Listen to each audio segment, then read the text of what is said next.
Psalm 149. Praise you, the Lord.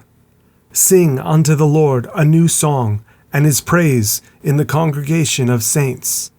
Let Israel rejoice in him that made him. Let the children of Zion be joyful in their King. Let them praise his name in the dance. Let them sing praises unto him with the timbrel and harp. For the Lord takes pleasure in his people. He will beautify the meek with salvation. Let the saints be joyful in glory. Let them sing aloud upon their beds.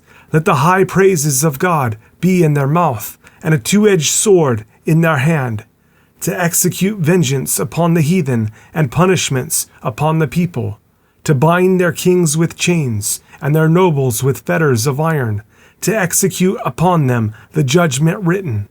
This honor have all his saints. Praise you, the Lord.